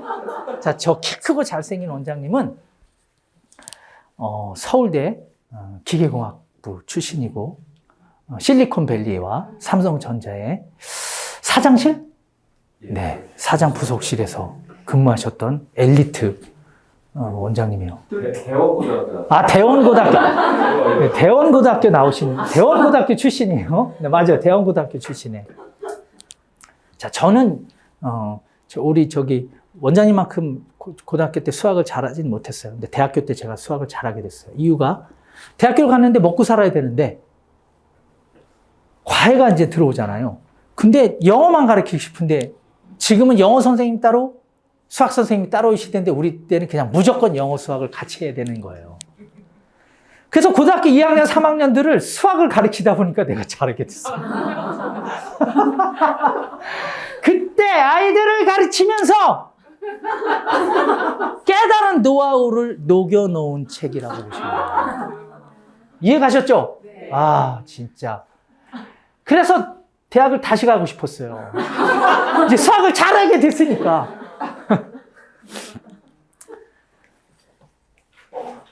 분위기가 많이 좋아졌습니다. 네, 우리 온라인으로 이 설명회를 참석하고 계신 부모님들도 다시 한번 진심으로 감사드리면서 자, 영어 학습에 대한 이제 오해를 제가 풀어드리도록 할게요. 우리 부모님들은 영어 학습에 대한 이런 오해를 갖고 있는데 아이가 문법을 어려워한대. 와, 이게 무슨 오해야. 아이가 문법을 어려워하는 것은 당연한 거예요. 우리 아이는 초등학교 5학년인데 말도 잘하고 쓰기도 잘하고 읽기도 잘하고 듣기도 다 잘하는데 문법을 못한대. 당연한 거라니까요. 문법은 나이 따라갑니다. 제 아무리 초등학교 5학년이 영어를 잘해도 중학교 3학년보다 말도 잘하고 쓰기도 잘하고 모두 다 잘할 수 있어도 오직 문법은 더 잘할 수가 없어요. 무조건 문법은 나이 따라가니까 제발 초등학교 5학년이 문법을 잘한 아이가 학원에 오잖아? 그럼 난 진짜 걔가 너무 불쌍해. 얼마나 고생했을까? 중3은 자신의 에너지의 30만 들여도 문법을 잘할 수 있는데 초등학교 5학년은 자신의 에너지를 100% 발휘해야 문법을 잘할 수 있는 거예요. 그래서 문법 공부 일찍 시작해야 된다는 이 오해를 하지 마시길 바랍니다. 문법은 어차피 된다니까. 언제? 중학교 2학년 때. 중학교 2학년 때 교과서 하나가 8개의 단원. 중간고사 때 1, 2단원. 기말고사 때 3, 4단원. 2학기 중간고사 때 5, 6단원. 2학기 기말고사 때 7, 8단원. 한 번 시험 볼 때마다 무려 학원 잘 만나면 학생들한테 1000문제 이상씩이 풀리는 거예요. 그럼 그 1, 2단원에 나오는 문법이 다 이해가 그때 간다니까. 그리고 문법 잘한 우리 부모님들 지금 뭐하고 사세요? 문법 잘했던 부모님들이 지금 뭐하고 사느냐고. 그러니까 좀 제발 좀 이 문법으로 애들 좀 괴롭히지 마시라고요. 그리고 영어는 또 일찍 끝내야 된대. 이 말도 안 되는 얘기를 하는 거야. 영어는 초등학교 2학년 때까지 말을 끝내야 돼. 초등학교 2학년 때까지만 언어예요. 초등학교 3학년부터는 학문이 되는 거야. 외국어가 되는 거라고. 그런데 뭐 초등학교 3학년부터 뭐 최고의 어학원을 찾아다니 다 필요 없다니까. 안 된다고요. 그거는 이미 초등학교 2학년 때까지 끝내셔야 돼요. 리틀 박스에서 나오는 저니 투 더 웨스트 이런 것들을 완벽하게 6살, 7살 아이가 듣고 내가 아는 아이는 그거 보다가 갑자기 멈춰. 그래서 다시 백해. 왜 그러냐니까 내가 이걸 못 알아들었어. 이렇게 얘기를 하더라고. 7살짜리 아이가. 그렇게 키우셔야 돼요. 제가 아는 애가 그래요. 영어는 일찍 끝내야 한다는 거 오해요. 왜냐? 제 경험상 영어는 6개월을 초집중하면 고3 수능까지 끝낼 수 있습니다. 제 경험은 그래요. 제가 많은 아이들을 가르쳤는데 저는 영문학과 출신이에요. 뭐야 이런 반응. 나 수학임 대표라니까. 영문학과 출신이라니까. 자, 영문학과 출신이에요. 그래서 한때는 이 영어 강사로 날렸어. 그때 찾아온 아이들이 머리가 좋은 아이가 딱 고등학교 2학년 때 6개월만 헌신하고 집중하면 수능 1등급을 맞더라는 거죠. 영어는 고등학교 때 역전된다니까. 그러니까 뭐 일찍 끝내야 된다. 이 말도 안 되는 얘기. 이거 신경 쓰지 마시라고요. 영어와 수학 학습 방법의 관점은 영어 학습의 포인트는 초등에 두는 건 맞아요. 당연히. 그렇게 하셔야죠. 그런데 수학 학습의 포인트는 중등에 두시는 것도 맞아요. 밸런스는 그런데 지금 이 세상이 많이 바뀌었어. 많이 바뀌었어. 왜냐? 이걸 바꿔놓은 건 코로나야. 코로나로 학교가 정상적이지 않기 때문에 이젠 초등학생도 저학년부터 수학 교육을 해야 되는 시대로 바뀐 거예요. 이게 맞는 것임에도 불구하고 이해들 가셨죠? 네. 영어와 수학 학습의 이제 결과 차이는 이거예요. 바로 수학은 고3이 돼도 어때요? 변화가 크지 않습니다. 선생님 잘 만난다고 해서 변화가 생기는 거 아니에요. 수학이 고3 돼도 변하는 건 그런 거예요. 온 집안이 그냥 3대가 다 의사인데, 의사 집안인데 내내 고등학교 2학년 때까지 공부 안 하다가 갑자기 공부하고 싶어서 미친 듯이 수학하는 그의 전국에 몇 명만 바뀌는 거예요. 영어는 그런데 그렇지 않아요. 영어는 고3이 돼도 역전이 가능합니다. 이해 가셨죠? 네. 그리고 수학에 대한 그런 이제 오해를 이제 풀어드리도록 할게요. 이제 영어 학습의 전략들을 어떻게 세우셔야 될지 말씀드렸어요. 겨울방학부터 그럼 수학 학습은 이런 오해가 있습니다. 수학은 어렵다라고 생각해요. 수학 어렵지 않아요. 부모님이 어려워하는 그 체감만큼 아이들의 체감은 달라요. 그렇지 않다는 걸 아셔야 되고, 수학은 자기 주도가 안 된다. 수학이야말로 자기 주도가 잘 되는 과목이에요. 수학에 미치면 이런 거죠. 제가 대학교 때 수학에 미쳐서, 왜냐면 수학 미친 건 아니고 먹고 살려고 한 문제가 풀리지 않았는데 이거를 해답 보고 하면은 애 앞에서 설명하기가 너무 이게 자신이 없을 것 같은 거예요. 그래가지고 이걸 어떻게 했는데 내가 깨닫고 해야 돼서 지수 로그 파트에서 일주일을 한 문제를 갖고 고민했는데 그게 어느 날 풀렸어요. 그 지수 로그 전체를 이해했어요. 수학이야말로 자기주도 학습이 가능하니까 수학은 이렇게 시키셔야 돼요. 수학은 영어보다 학원에 늦게 보낸다. 이제 그런 시대가 아니라는 거 이제 충분히 공감하셔서 오늘 이 자리에 오셨다고 봅니다. 자, 그럼 올바른 수학 학습에 대한 팁을 드릴게요. 초등과 중등은 선행의 전략이 확실히 달라져야 돼요. 초등과 중등은 선행의 전략이 확실히 달라져야 돼요. 어떻게 달라져야 되느냐면 초등은 오히려 초등 1, 2, 3학년과 4, 5, 6학년의 학습, 그 다음에 중학교 1학년과 중학교 2, 3학년의 학습들이 다 달라져야 돼요. 근데 중학교 1학년은 왜? 이때는 시험이 없으니까. 시험이 있는 시기와 시험이 없는 시기로 학습이 달라져야 됩니다. 이 이야기는 수학의 힘이 정식으로 오픈 결정이 되면 아주 디테일하게 들려드릴 거예요. 시리즈로. 빠른 선행을 원해도 현행은 반드시 하셔야 돼요. 그리고 선행이 유리한 것은 사실이다. 하지만 자, 선행은 아이의 역량만큼, 부모님이 3년을 원해도 아이의 역량이 2년이면 2년만큼 하는 게 가장 효과가 높습니다. 근데 그건 차라리 설득하면 되는데 이런 경우가 있어. 저는 우리 아이 뭐 선행 그냥 한 학기 정도면 됩니다. 애는 영재야. 이 경우 이것도 문제돼요. 이건 그 아이의 역량만큼 해줘야 되는 게 선행이에요. 아시겠죠? 그 2번을 다시 설명드리면 이런 거예요. 그저께도 만난 부모님이 이렇게 말씀하셨는데 우리 아이는 5학년이 6학년 1학기에 디딤돌 기본응용 최상위 S, 최상위까지 끝냈습니다. 이렇게 얘기해요. 그래서 이 수업은 잘못된 방식이에요. 이렇게 얘기했더니 막 이해를 못 하시더라고요. 이 방법이 좋은 거예요. 5학년 2학기 때 6학년 2학기에 디딤돌 기본응용 센 정도 하시면 돼요. 그리고 다 6학년 2학기가 됐을 때 최상위 하면 돼요. 즉 5학년 2학기 때 뭐라고 써야 되는 거예요. 그러니까 그때 최상위를. 자, 못 알아들었나 보다. 자기 학년에 왔을 때 반드시 현행학습을 해야 된다. 그 얘기인 거예요. 미리 다 끝내지 마시라고. 지금까지 언급한 이유들로 학원의 역할이 중요하며 학원 선택을 잘해야 한다는 것을 우회적으로 돌려서 얘기했어요. 효과적인 그럼 교수학습 프로그램을 자, 입체적으로 설명드릴게요. 중학교 1학기, 즉 중학교 1학년 학생을 1년 정도 선행을 할 때 2학년 1학기의 개념과 심화학습을 시키고 자기 학년에서 최상위를 시키는 게 맞는 방법이다라는 이야기예요. 2학기에 대해서는 이제 더 나갔겠죠. 1학년 2학기 때 3학년 1학기 개념 후에 심화를 그리고 1학년 2학기 땐 최상위 학습을 시켜야 된다는 게 맞는 거예요. 이걸 조금 더 입체적으로 얘기하면 개념으로 1회독, 심화로 2회독, 그리고 여기가 중요해요. 누구는 심화, 누구는 최상위. 최상위가 아까 원장님이 했던 얘기를 제가 보완 드리자면 최상위를 하면 아이들이 수학을 5등급, 4등급으로 전락할 수 있어요.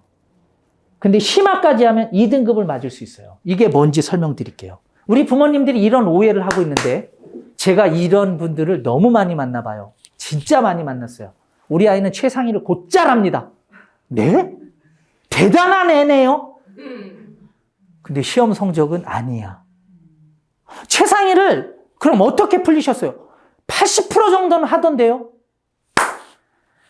이 80%는 무슨 얘기냐면 최상위 0%라는 얘기야. 자, 보세요. 최상위란 교재는 부모님 잠시만 빌릴게요. 최상위란 교재는 80%까지의 문제는 그냥 기본부터 응용까지의 문제예요. 오직 20%의 문제만 최상위 문제예요. 그러니까 걔가 80%를 완수했다는 얘기는 걔는 최상위를 못 푼다는 얘기야. 와, 이 오해를 하지 마시라고요. 그럼 85% 정도 해야 걔가 조금 하는 거야. 90% 이상의 완수를 보여야 최상위를 얼추 하는 거고 최상위를 거의 완벽하게 해야 비로소 걔가 최상위를 곧잘 하는 아이가 되는 거예요.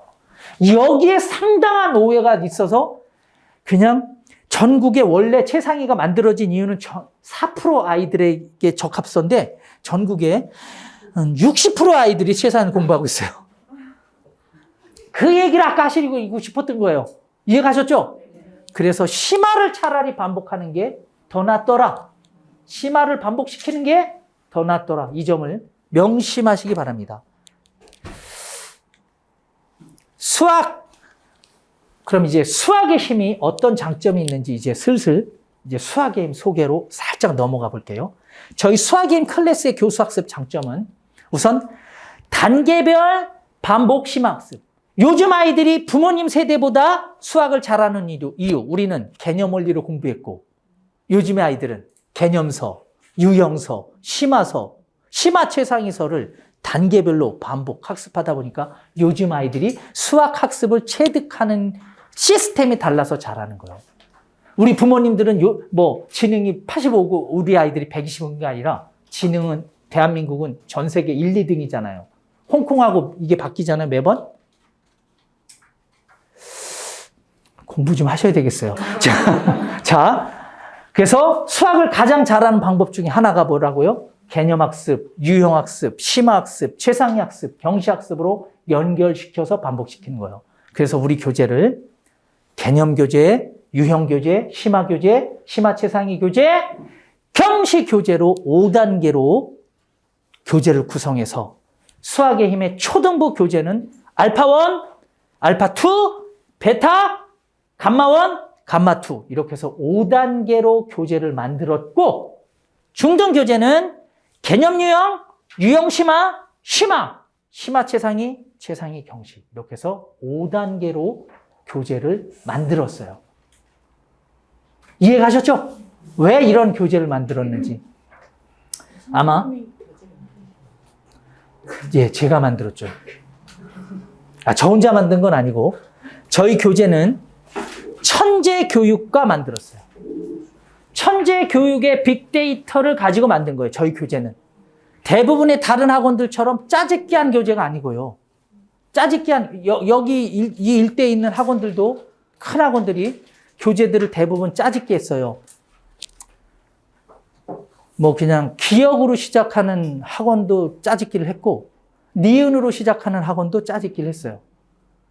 근데 이 짜집기를 하면 안 돼요. 왜냐? 그 저작권이 없어요.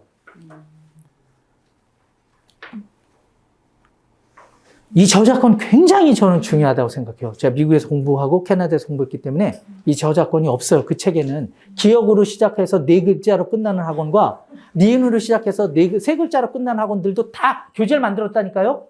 근데 그건 저작권이 없는 세상에 떠도는 DB를 짜집게 한 교재라고요. 그게 싫어서 천재교육에 빅데이터 값을 치르고 우리나라에서 수학 빅데이터는 천재가 최고입니다. 이미 아실 거예요. 40년 동안 교과서 점유율 1등이잖아요. 그래서 천재교육에 정말 좋은 빅데이터를 이용해서 저와 저희 연구진과 천재교육의 편집자들과 저 빅데이터를 이용해서 함께 공동으로 개발했어요. 천재교육의 직원 수가 무려 1,700명이에요. 그렇게 해서 세상에 나온 교재예요. 그냥 뭐 프랜차이즈 하려고 이 교재 만든 거 아니에요. 정말 좋은 교재예요. 실제로 더 정확하게 말씀드릴게요. 센 쓰기 싫어서 이 교재를 만들었어요. 최상위 교재 쓰기 싫어서 이 교재를 만들었어요. 최상위 교재의 문항들 중에 진짜 좀 거시기해서 진짜 쓰기 싫어가지고 필요한데 저한테 문항이 없어서 그 빅데이터를 천재한테 받아서 만들었습니다. 이해하셨죠? 네. 그렇게 해서 단계별로 5단계로 만들었어요. 교재의 수준은 곧 학생의 수준이 실력이 됩니다. 그리고 교재 수준은 곧 학원의 수준이요. 이 점 명심하시기 바랍니다. 수학임 교수학습의 장점 두 번째. 저희가 대한민국에서 제일 잘하는 거 몇 가지가 있는데 첫 번째가 바로 이 프리노트, 오답노트 훈련인데 153 학원 역시 광진에서 이 관리를 가장 뛰어나게 잘합니다. 가장 뛰어나게 이미 잘하고 있던 학원이에요. 자, 그리고 저희가 이걸 장려하기 위해서 프로바 컨테스트를 해서 아이들을 독려하고 열심히 하게 합니다. 자, 세 번째 장점은 저희는 테스트가 굉장히 뛰어나요. 그래서 데일리 테스트, 위클리 테스트, 먼슬리 테스트. 학기가 끝났을 때 학기말 학력평가, 학년이 끝났을 때 학력평가, 그리고 중등 내신 모의고사, 고등 내신 모의고사, 수능 모의고사 등등의 이 평가 체계가 아주 잘 잡혀 있어요. 왜 평가 체계를 잡아놨느냐? 자, 실력은 뭐로 증명한다? 결과로 증명한다. 근데 실력을 뭐로 증명하려고 한다? 세상은 과정으로 증명하려고 한다. 얘가 초등학교 6학년인데 고등 수학을 하고 있어요. 와, 이게 걔의 실력이 아니에요. 세상은 학원은 어떻게 하면 크느냐? 이러면 커요. 학원 키우는 건 일도 아니야. 학원은 초등학교 6학년한테 이걸 그냥 고등 수학 고등 수학 정석이라고 생각하세요. 자, 학원이 이러면 대박 커져. 초등학교 6학년 학생한테 고등 수학의 정석을 들려주면 그 학원은 그냥 벌떼처럼 커집니다.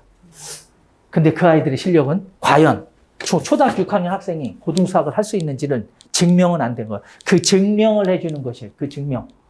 증명은 뭐를 통해서? 테스트를 통해서. 그렇게 시스템을 만들어 놨어요. 그 다음에 이제 스페셜한 이벤트들이 있습니다. 이게 바로 전교 1등 프로젝트. 실제로 전교 1등을 만드는 거예요. 학원에 불러서 그리고 온라인에 앉혀서 온오프 전교 1등 프로젝트 6주를 진행해서 실제로 만드는 거예요. 전교 1등 만드는 게 그거 진짜 너무 쉬워요. 너무 쉽다니까요. 전교 1등 만드는 게 얼마나 쉽냐면 영어와 수학은 일단 100점을 맞잖아. 그건 학원이 만들어주니까. 1000문제씩 풀리는데 근데 애들이 전교 1등은 못 되면 못해. 우리 부모님들이 고등학교 다닐 때 유일하게 100점 맞았던 과목 도덕 때문에 애들이 전교 1등 못 한다니까. 요즘 아이들은 도덕을 100점을 못 맞는다니까요. 사회를 100점을 못 맞고. 그래서 전교 1등 프로젝트 6주는 6주 내내 암기 과목을 3회독을 시키는 거야. 6주 동안 저기 암기 과목 공부시킨다니까요. 어차피 영수는 학원에서 다 만들어주잖아. 그렇게 해서 암기 과목을, 아니, 암기 과목 100점 그걸 왜 못 맞아? 나 이해를 못 하겠네? 그러니까 암기 과목만, 과목마다 100점 맞으면 걔가 전교 1등이라니까요. 이렇게 해서 전교 1등을 만드는 거예요. 너무 쉽다니까? 그리고 자기주도 10-1은 뭐냐면 방학 때 아이들이 좀 오전에 흐트러지는 걸 방지하기 위해서 아침 10시는 최소한 자리에 앉아서 1시까지 공부하고 밥 먹고서 학원 가라. 이게 바로 자기주도 10-1 학습. 그럼 집에서 너희들은 해. 관리는 우리가 할게. 이게 지금 자기주도 10-1을 관리하는 모습입니다. 자, 저희 수학의 힘을 본격적으로 소개해 볼게요. 짧고 굵게. 저희 수학의 힘은 2011년 12월 1일 날 오픈했으니 앞으로 열흘만 있으면 12일만 있으면 정확하게 만으로 10년이 됩니다. 수학의 힘은 어디다 개원했냐면 강동에 개원을 했어요. 그럼 강동에 개원해서 학부모 설명회를 어떻게 진행했는지 10년의 역사를 사진 몇 장으로 보여드릴게요. 이거 오픈 설명회예요. 10년 전의 제 모습이에요. 풋풋하다. 1주년 기념 설명회 때 강동 구민회관에 609석을 다 채운 거예요. 그리고 이 뒤에 앉아있는 아이들은 제 제자들인데 한양대로 끄는 거예요. 저 건국대학교 아이가 신청한 건 다 잘랐어요. 넌 자격이 안 돼. 서울대, 너 되지. 고대, 빨리 와. 한양대, 잠깐만 기다려봐. 애들 몇 명 모집되는지 보고. 33명을 그렇게 해서 모으는 거예요. 제 제자들을. 이 아이들이 얼마나 영광스럽게 이 자리를 메워줬는지 지금도 이 아이들한테 너무나 감사해요. 지금은 다 변호사, 의사들 다 돼 있어요. 자, 1주년 기념 설명회를 이렇게 했어요. 자, 2주년 기념회 설명회에서부터는 너무 인원이 많아서 오전에 380명, 오후에 380명을 했어요. 3주년 기념회 설명회도 마찬가지로 오전, 오후, 4주년까지 같은 장소에서 오전에 380명, 오후에 380명을 했고, 그리고 드디어 그 유명한 5주년 기념 설명회예요. 이게 요 자리서부터 저 끝에까지 자리가 70m예요. 70m에 요 보이지 않는데 외부에도 들어오지 못한 분들이 너무 많아서 그 난리가 났던 5주년 기념 설명회. 우리나라에서 제일 큰 식당이 강동에 있었는데 3,000평짜리 식당 드마리스 설명회예요. 제가 우리 부모님들한테 너무 감사해서 부페를 쌌어요.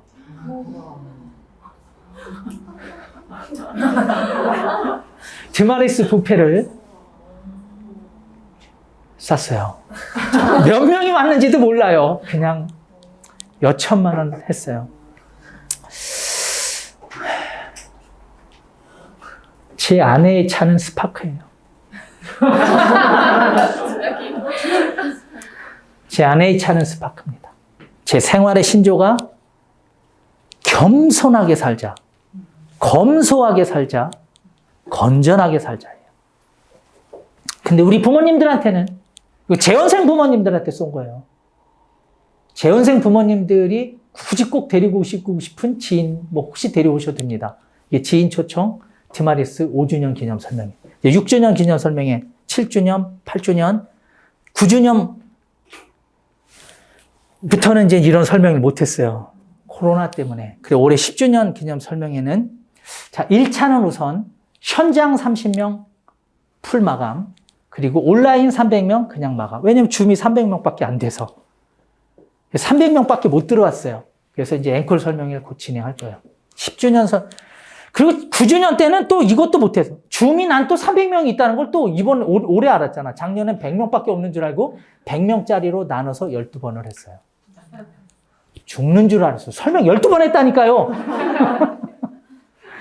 자, 이게 수학의 힘의 현재 모습입니다. 현재 수학의 힘은 강동에 12개의 관이 있고 2,200명 이상의 학생이 있습니다. 그런데 이 강 건너 겨우 차 타고 아까 택시 타고 오는데 15분이 채 안 걸리던데, 제가 저 암사동의 롯데캐슬에서 차를 타서, 우리 집을 알려줄 필요는 없지. 자, 여기 오는데 채 15분이 걸리질 않았어요. 근데 이 강 건너에 이런 학원이 있었습니다. 강동에 지금 현재 수학의 힘에 12개의 관이 있어요. 2200명 이상의 학생이 있습니다. 강동에서는 그냥 압도하고 있는 거예요. 송파에서 들어온 브랜드가 있고 강남에서 들어온 브랜드들이 있어요. 그런데 규모 자체가 비교가 되질 않아요. 전국에는 현재 수학의 힘이 10년 동안 그럼 강동에 12개 관 2200명, 전국엔 현재 60개 이상의 캠퍼스가 있고 1만 2천 이상의 학생이 있습니다. 대한민국에서 모르셨죠? 오프라인으로 수학의 힘의 재원생이 가장 많습니다. 도대체 왜 광진이니까 그냥 세게 가자. 도대체 왜 구땡땡땡, 깁땡땡땡, 늘땡땡, 청땡땡, 파땡땡. 왜 그러는지를 모르겠어, 왜. 어떤 디테일한 교수 학습이 이렇게 강동에서 전국을 뒤집었는지 정식 오픈 설명회 때 공개할 거예요. 오늘은 예고하고 아까 선전포고라 그랬죠? 선전포고하러 온 거예요, 지금. 제가 선택한 분이에요. 광진 본원을 제가 선택한 거예요. 김삼수 원장님을. 이미 인자가 돼서 제가 가장 좋아하는 인자를 갖췄어요. 인품. 인품. 이 인품을 갖추신 분이에요. 두 번째 인자는 좀 이따 공개할 거예요. 저는 이 인품을 가진 사람하고만 일해요.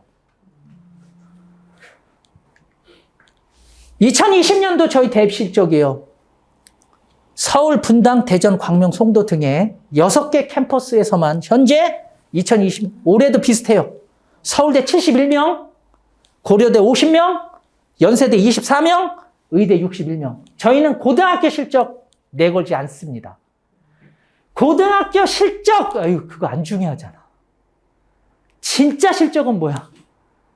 대학 실적이죠. 고등학교 실적 가지고 막 자랑질하는 거 그거 전혀 중요하지 않다니까요. 그 친구들이 대학을 못 보내봤다니까. 그 친구들이 어떻게 하면 고등부를 하는지 모른다니까.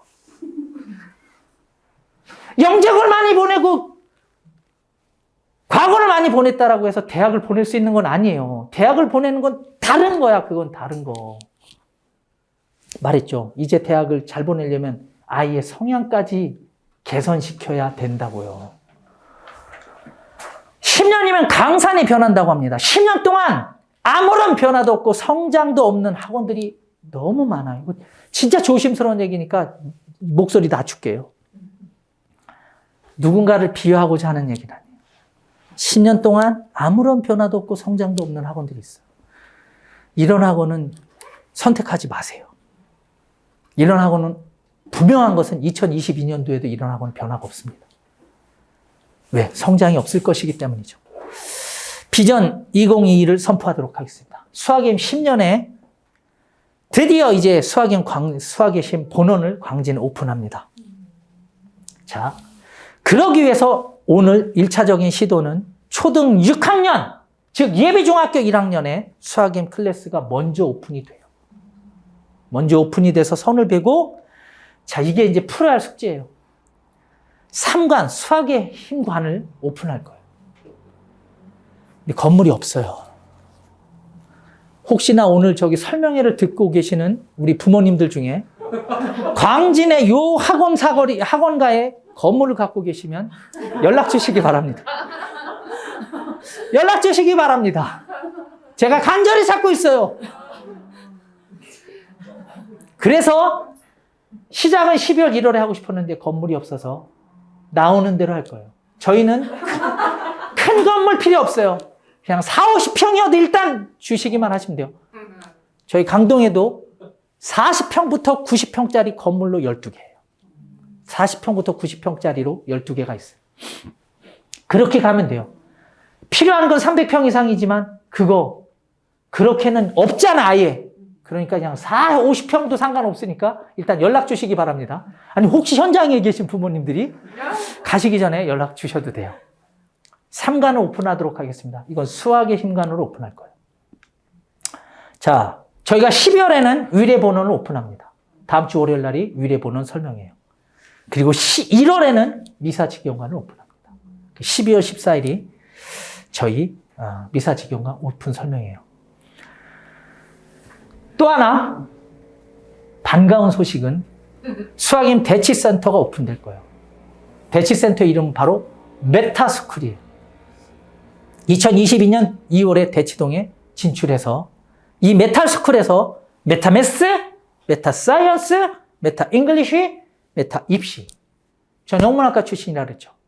제가 메타스쿨 오픈 기념으로 전국에 있는 우리 수학임 재원생들에게 그래머 4주 특강을 할 거예요.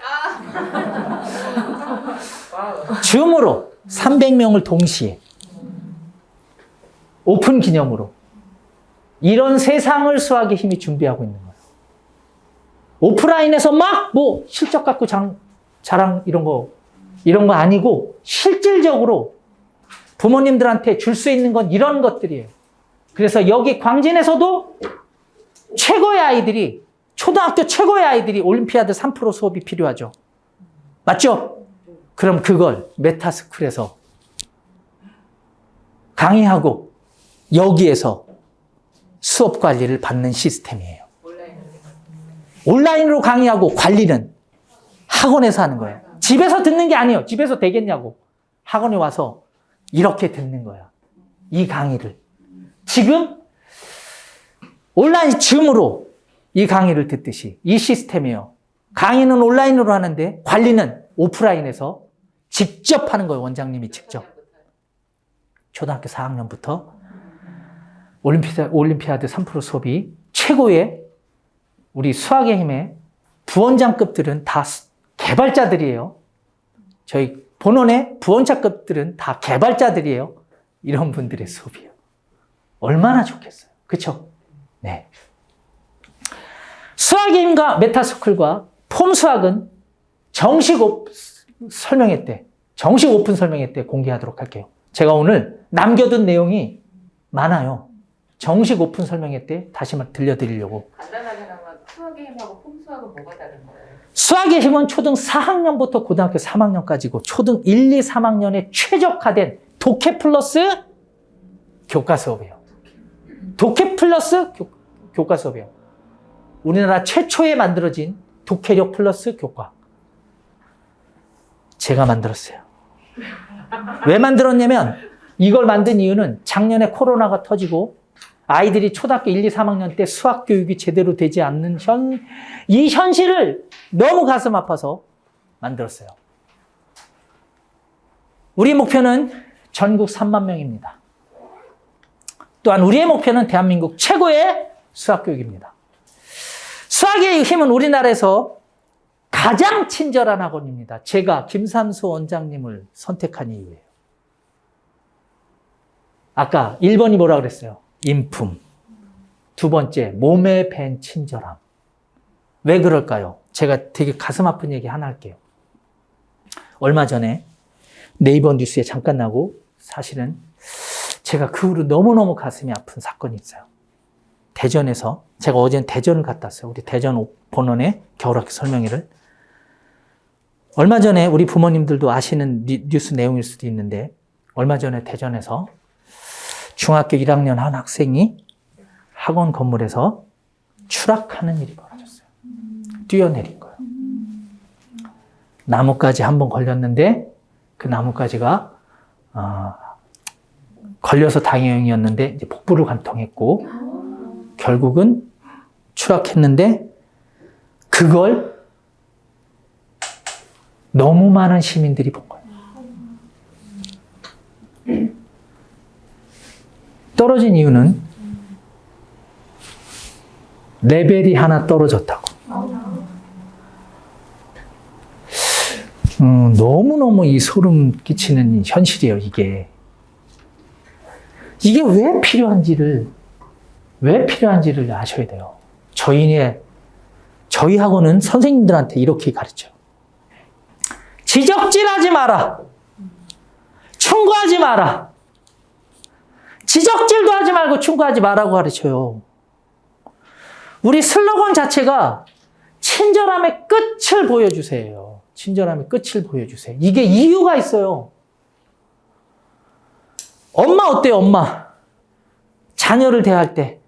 빨리 일어나! 아, 빨리 씻어! 빨리 밥 먹어! 빨리 학교 가! 끝나고 빨리 와라! 빨리 대충 먹고 빨리 학원 가라. 빨리 와. 빨리 숙제 끝내. 핸드폰 그만해. 빨리 자. 하루 종일 잔소리 하잖아. 아빠는 어때, 아빠는? 내내 무관심하다가 날씨만 굳어서 골프 약속 취소되면은 갑자기 방에 생전 오지 않다가 방에 오면 이모는 요즘 엄마가 얼굴 헬쓱해졌니? 엄마 속 좀 썩이지 말래. 삼촌은 어때요, 삼촌은? 삼촌 이러는 거야. 나는 너만 할 때 안 그랬대.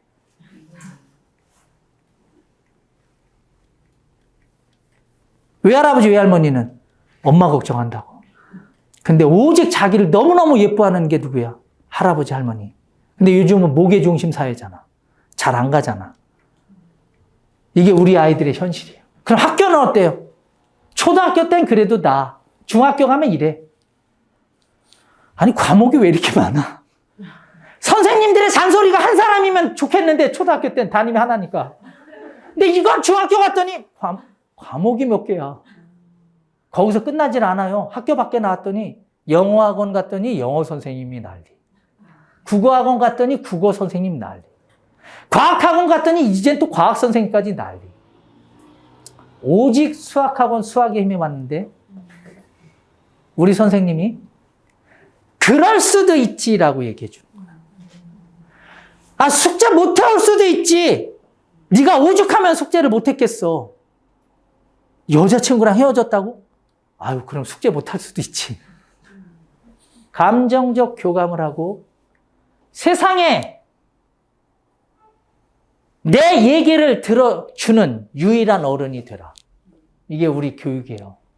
세상에 내 얘기를 들어주는 유일한 어른이 되라. 이게 우리 교육이라고요. 이런 감성 경영이 수학의 힘을 만든 거예요. 이런 감성 경영 때문에 수학의 힘에 저렇게 전국에서 아무도 모르는데 우리끼리만 알아. 모른다니까. 수학의 힘 그거 강동에서 생긴 게 그게 하면 얼마나 하겠어. 다 이런다니까. 우리의 진짜 실력이 뭔지 몰라요. 근데 원장님이 이걸 갖췄어. 이 감성적인 감수성. 아이들에게 좋은 심성에서 나오는 이 친절함이 원장님이 이걸 갖추신 분이에요. 그래서 됐다 생각하는 거예요. 광진을 뒤집어 놓겠습니다. 이제 마지막 PT예요. 위드 코로나 시대 자녀 교육. 미래는 아주 분명해요. 미래는 아주 분명해요. 제가 어제 우리 아내한테 했던 얘기예요. 나는 내 아이를 의사를 만들고 싶은 마음이 없어. 내 아이를 저는 의사를 만들고 싶은 마음이 없어요. 전 사업가를 만들 거예요. 창의적인 사업가를 만들 거예요. 독립적인 인재로 만들 거예요. 근데 그렇게 키우는 거예요.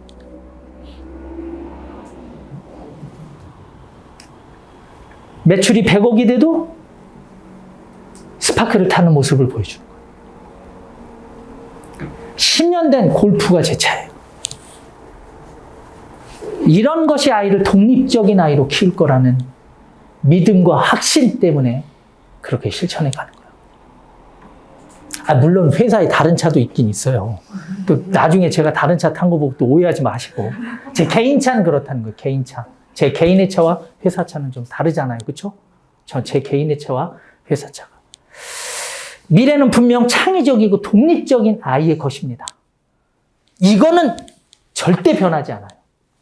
절대 변하지 않습니다. 미래는 분명히 창의적이고 독립적인 아이의 것이에요. 이렇게 수학의 힘이 여러분과 함께, 우리 부모님들과 함께 광진 최고의 교육을, 가장 친절한 교육을 실천해 가도록 하겠습니다. 설명이 여기서 마치도록 하겠습니다.